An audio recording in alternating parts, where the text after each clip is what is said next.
આજે વિશ્વના મહાનાયક, વિશ્વ વિભૂતિ અને ભારત દેશના બંધારણના ઘડવૈયા ડૉક્ટર ભીમરાવ આંબેડકર સાહેબશ્રીની 134મી જન્મ જયંતિ છે.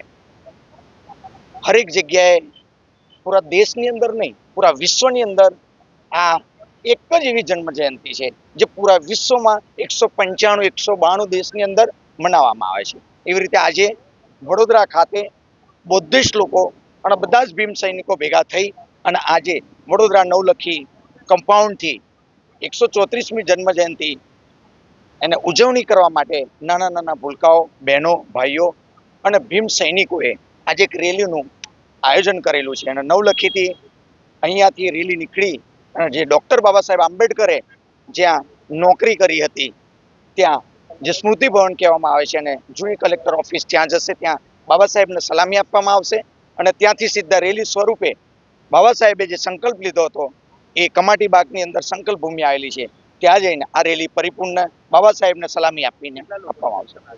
લગભગ 1000 થી 1500 લોકો છે, હજુ લોકો રસ્તામાં છે.